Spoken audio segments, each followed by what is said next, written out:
who doesn't like listening to love and relationship stories? Now, these are not just stories, but these are facts that we are going to be talking about. Thank you so much for tuning in. Thank you so much for being here. Thank you so much for following us and being with us up to this moment.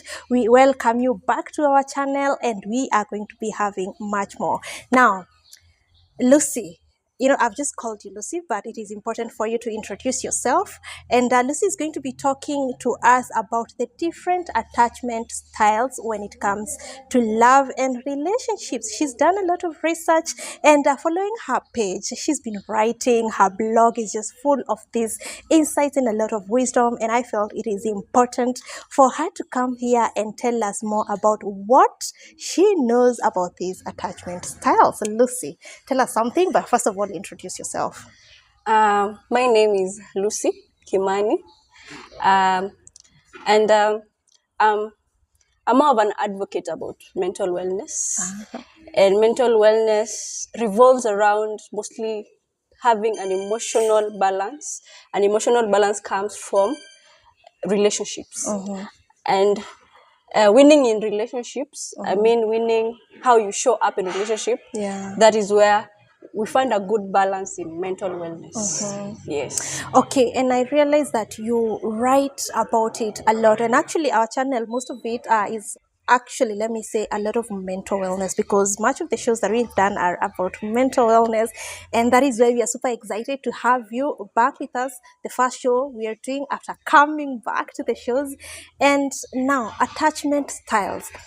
I saw the things that you have written down there in your blog, and they were quite interesting, and most of the things we are actually not aware happens, though they are things that we experience every day. And I can't remember how many. Perhaps you can tell us how many attachment styles that you're ready to talk about to us today. Today, I think it's good that we talk about the four main attachment styles. We are a little bit more of everything, but there is that keeps on showing up in every relationship. Yeah. Like, for example, if there are people who, there's an individual who gets into a relationship and they find themselves that they suffer a lot. They really suffer a lot because they are more of giving. Yeah. And that is how they show up in relationship, and they feel as if they are burdened by relationships. But let us start with where we want to go to. Yeah. The kind of attachment that we need to have is called the secure attachment. Okay. Yes. These are individuals who are comfy. They are like the sweatpants of relationship. They show up quite comfortably. They are secure. They are loving. At the same time, they are independent. At the same time, they are just not afraid. They don't have any fears. That is where we want to be, the secure, to have the secure attachment. And these kind of individuals are the ones who, from childhood, they had a caregiver that was there consistently. They say a perfect caregiver. Okay. Yes, and most of these attachment styles are directly linked to the childhood setup, how the caregiver showed up.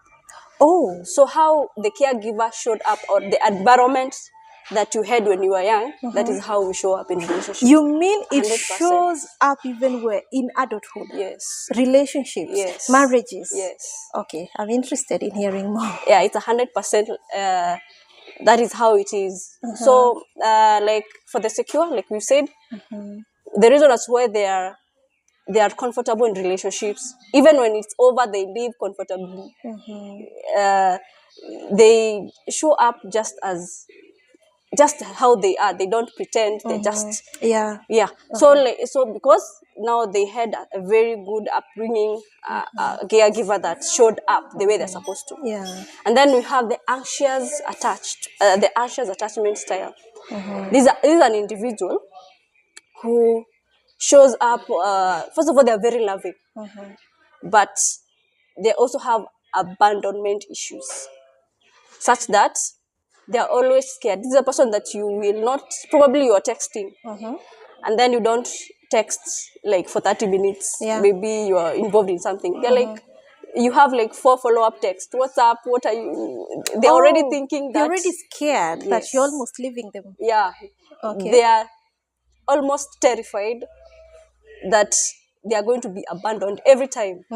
So this is a person who needs a lot of assurance. They need a lot of, a lot of attention. They yearn for your attention. They yearn for your.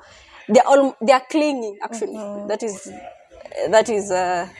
it. Yeah. Now, if we are to directly look at how they were growing up, they had a caregiver who was not consistently. They were there sometimes, but they were not there sometimes. Okay. So they were not consistent in the way they showed up. Okay. So that is the anxious attachment style. That is how an anxious attachment style individual shows up, and that is the reason as to why they do the way they do. So this kind of person, if you're probably having such a partner, what you can do is be more assuring to them. Also, at the same time, encourage their independence, because the problem they have is an issue with independence. They always want to be with you. They always want you to assure them. Yeah. They always want you to text them all the time. So that is how they are more comfortable. They feel more comfortable if you do that. But now it can be overwhelming to the partner. Oh. Now you can imagine. Yeah. So that is the anxious attachment. And I know those people really suffer in relationship because of how their caregiver showed up. They showed up. Sometimes they were there, sometimes they were not there. So they always feel like they have to earn love.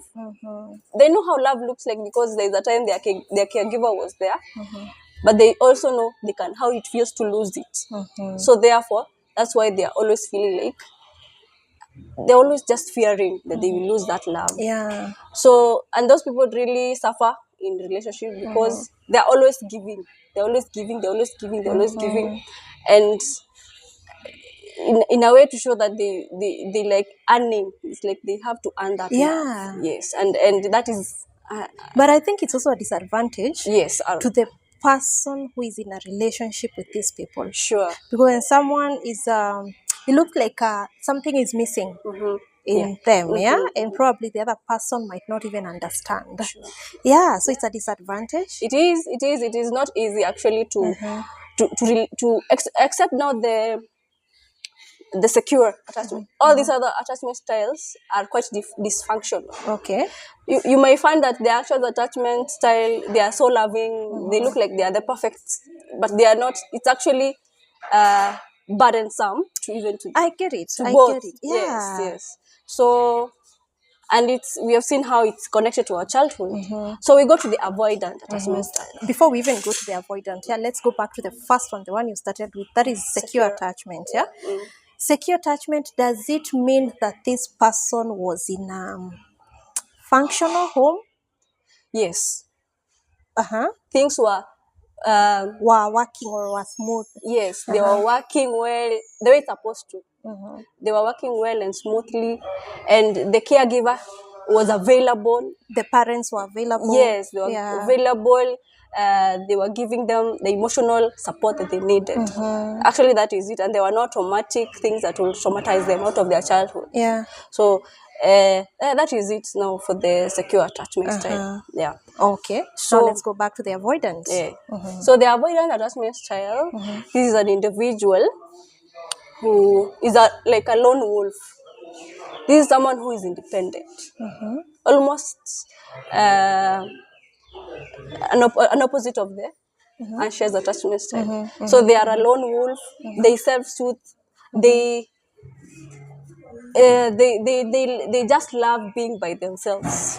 Do we say these are the people that even when they're having an issue, they'll not share? No, they will not. They will find a way to just maneuver it and find solution by themselves. So these are people who have, from their growing up, the way the caregiver showed up is that they were never available Oh, at all. So in terms of emotional, this caregiver may be even around, but they were never available emotionally for them. you know, let me cut you just a little bit because I'm trying to think about something about a situation or a story someone told me, and I don't think if I don't know if it falls on the avoidant or the one that you've said before. Avoidant is Anxious. the anxious one. I want to get the two. I want to get the difference between the two. Now, this person told me most of the times when they're having a meal in now her family setup, now her nuclear family, she finds herself taking the food and going to bed to continue watching, and she's not really interested in eating at the dining with the rest. Reason, she was brought up in a family that had issues, and most of the times during mealtime, a fight would just come up, either between the mom and the dad, or the dad and the kids, or just something happening. And so, in her, let me say, is it some subconscious mind or something? She thinks that anytime they're having such a meal in her home now, she feels as if just something will come up and she's not ready for a fight or for confrontations. Yeah. She just wants a perfect meal, and she finds herself going to the table in their bedroom, just continue watching a movie on the laptop and eating, but she has no issue with anyone at all. So I don't know where that one falls. Is it avoidant? Is it anxious? That is an avoidant trait, and it's mainly brought up from those traumatic events that happened from childhood. Yeah. Now, so that someone can be an avoidant. Hey, there has to be something that really traumatic that drove them to self-soothe. Yeah. Like they cannot rely on anybody else. They know that is what they know. They cannot rely on anyone else for any kind of happiness, any kind of emotional. Actually, they avoid emotional intimacy a lot. So for them, emotional intimacy is not for them. Yeah. Like, so if you are dating someone like that, you will always feel left out. Like now, imagine you're the husband to that lady. You're now having a meal as a family and she's not even around. Yeah. She goes, and there's no problem between the two of and you. there is no, that is so, yeah. So it is it's quite traumatic even for the partner. yes, for the partner. So that is actually the avoidant. That is a good picture of the avoidant. So they had caregivers who were never available emotionally. So they learned how to self-soothe. They can't trust anyone to. Yeah. So they learned that they can only rely on themselves. Okay. So this kind of individual, now if you're dating someone like that, they fear intimacy a lot. So they'd rather go for the physical intimacy than the emotional connection. Yeah. And they would rather, like, for example, if you have an argument, they would rather just avoid it. You know, like the way you are having you're trying to solve something, they would rather not solve it. They would rather just leave. They will just go and clear their heads and just forget about it. Yeah. These are the kind of people that when you're texting, sometimes they will go silent. missing, and you don't know what is happening, and you did not fight, and so they probably their independence was it was threatened. Probably they felt they are getting too close, and they felt like they will lose themselves. No way. Yes. Wow. Okay. So that is the avoidant for you.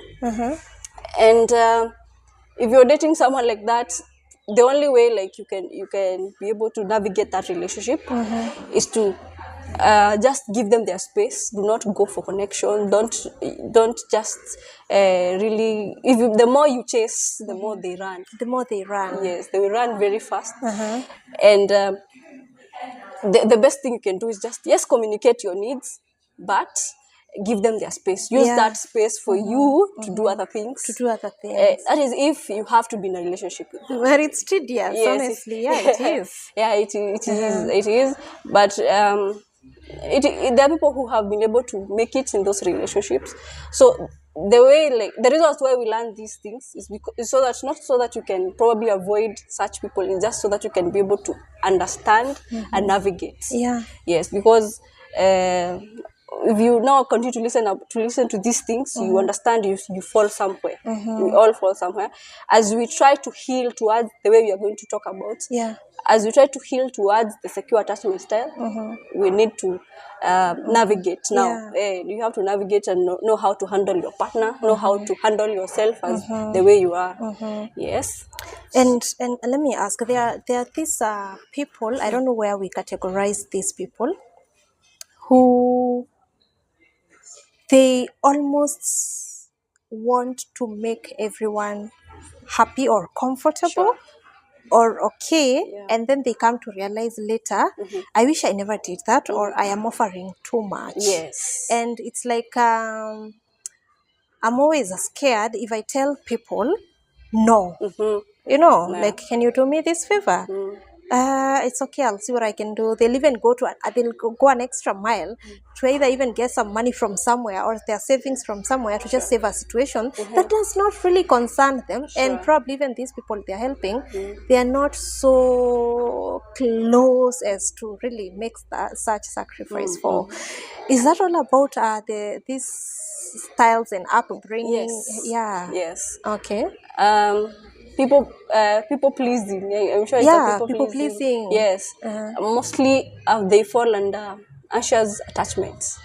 Oh. Yes. Okay. Because What did these people miss when they were growing up? They missed a caregiver that was consistent. They missed they had a caregiver who showed up and then disappeared. I don't know if you're getting that situation. Yeah, or was not fully assisting. Yes. So they are always fearing that they are not lovable. That's why they were left. Remember, this is someone who knows what love is, and then it's snatched when they are young. Now that you can imagine that traumatic event. Yeah. You have someone like probably a mother who showed up. They loved you probably because of something that happened. Yeah. Probably they got sick or they got alcoholic. They felt like it is, how a child thinks. They felt like it was their fault. Yeah. So they are forever earning love.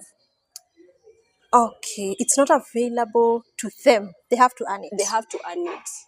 Okay. For them to get it, they have to earn it because they don't want to lose it. So you could even be dating someone and you're showing up the way you're supposed to, but they're always fearing you will leave them at some point. Yeah. Yes.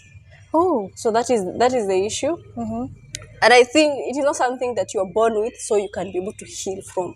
Okay. So it is not a death, it is not a sentence, like you're told that you're an anxious. How do we heal from these situations? We are going to get there as we go to the fearful avoidance. All right.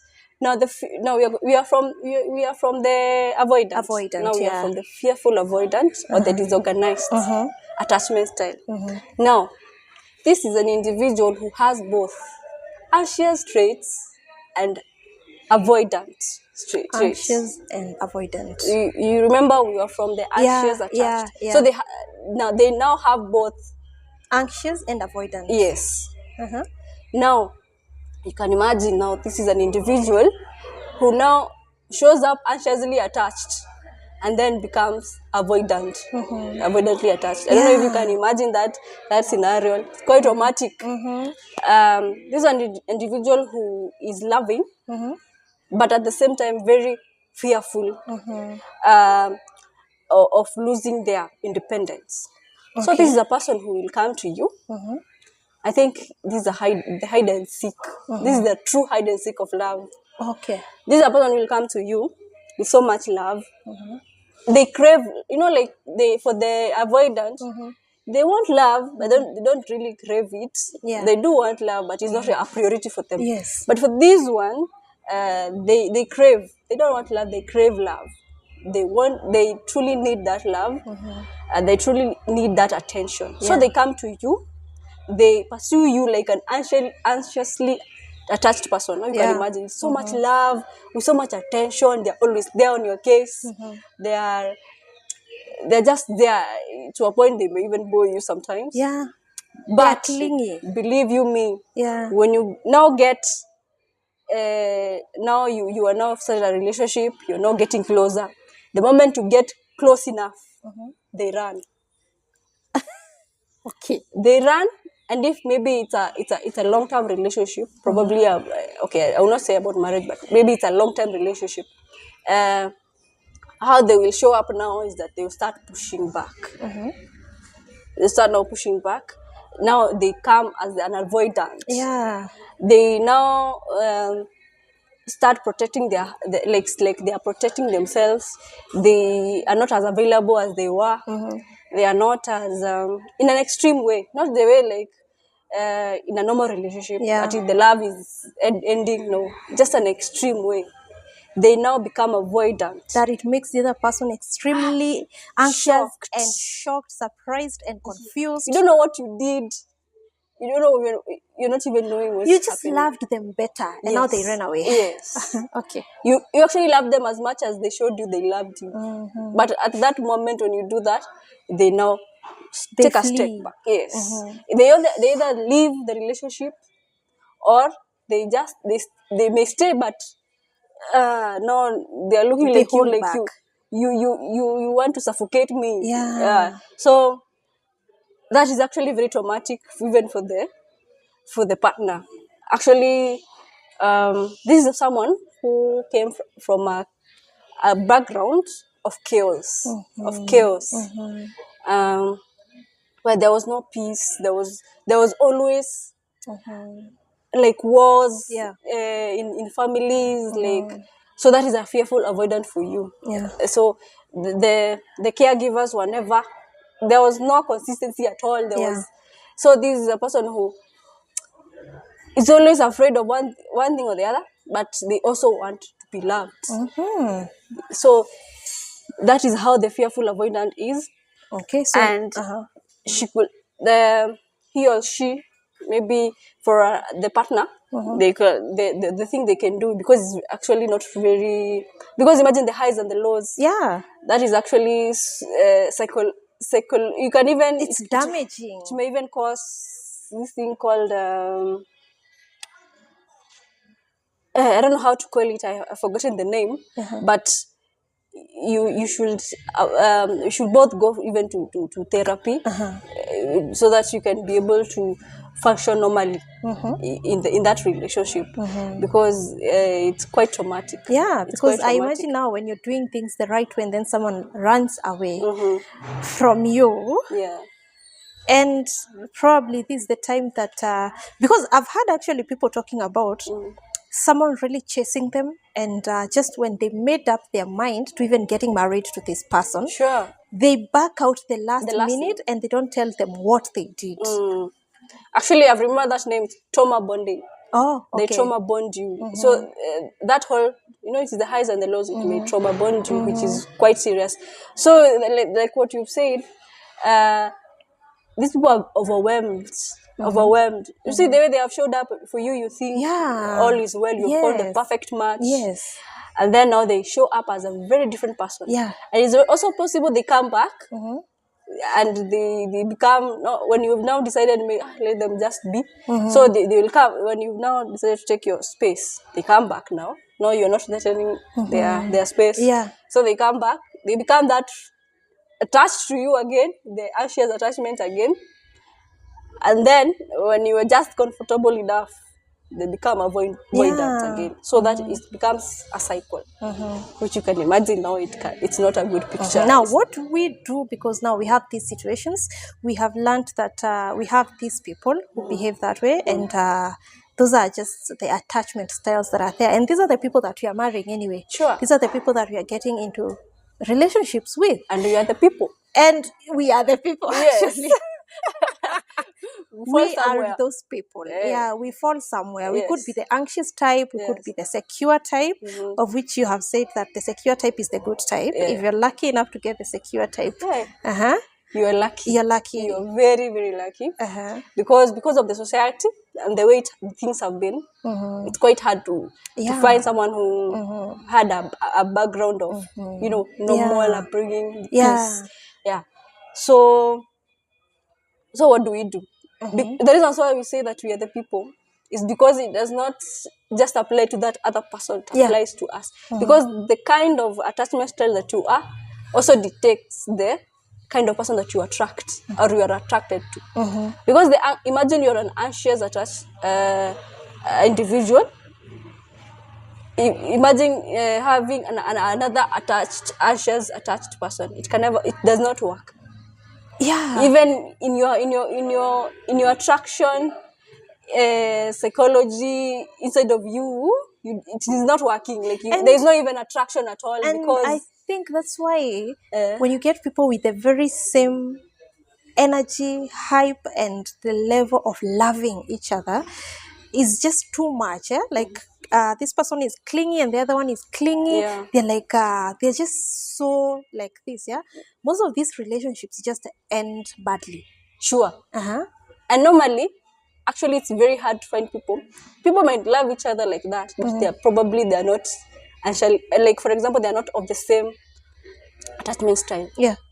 So because imagine two people who are anxiously attached, they're already conditioned to work for the relationship to work. Yeah. They work for the relationship to work. They're already Yeah, so they're if already you have conditioned. somebody else who is also working, it really does not trigger you because whatever we want psychologically or subconsciously, we want somebody who represents our background, like so for an anxious attached person wants an avoidant. Why? Is naturally attracted to an avoidant. Yeah. Why? Because she's so used to working for that love. Yeah. So someone who is constantly running it's like a challenge for you. So that's how we end. You cannot now blame that other person for being avoidant. Yeah. Maybe, most likely, because you are anxious, you need to have an avoidant. Yeah. Or because you are, so the people who are actually at a safer space, we say it's the secure attachment style, because for them they can easily be in a relationship with anyone. Yeah, because they are comfortable where they are. They show up the way you're supposed to show up. They have boundaries. They are independent at the same time. They give love the way you're supposed to. I like how you described them, that they are like some comfy pajamas. Yes, or sweatpants. Because they are just okay. Yeah. Whether you choose to leave or stay, they're okay. Because for they are them, not too tight, they are not too loose. Sure. They're just there to support you and to give you just a good and warm moment. Sure. And that is where we are working towards. So what do we do? The best thing, like we've seen, all these things come from our upbringing. Yeah. So what do? We need to heal from our upbringing. We need to break from the cycle that we grew up. Yeah. We need to declutter that wiring that we had when we were growing up. So we cannot grow beyond our healing. That is, somebody said that, and it's quite true. We cannot grow beyond our healing. So if you want to show up better, or in our relationship, when you show up better, the other person is inclined to show up even better. Yeah. It's for us to heal from our upbringing. How do you even heal from that? You heal from that from first of all recognizing, yes, I did not have a consistent caregiver, or there was chaos where I was growing up, or there was so much traumatic events that were happening when I was growing up. First of all, you admit it, and then you also admit how it is affecting you and how you are showing up. It's actually sabotaging. Actually, most of us are sabotaging relationships. So what you do is now after you have realized that, you start now your inner healing. You can choose, if you can afford it, you do a therapist. You go look for a therapist so that they can work with you in that journey. If you Yeah. cannot afford it, it is possible to do your own inner healing by being very aware. Anytime you feel like it's like you are needy, it's like you need a lot of people to show up in a certain way. You first look back and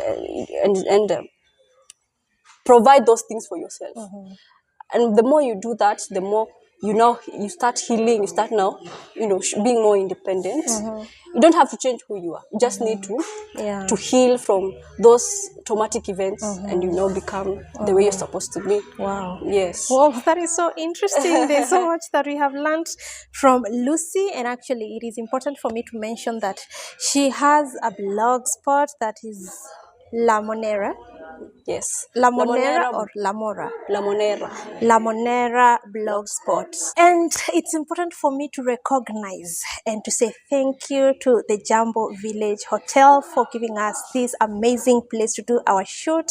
Thank you so much. We really appreciate. These are a nice place where you can have your meals, where you can have your events, where you can hold your graduations, your weddings. They have really, really nice gardens. It's in Murang'a County, just around town. You guys, you can come here and feel comfortable as we are. Thank you so much for being here. Bye bye.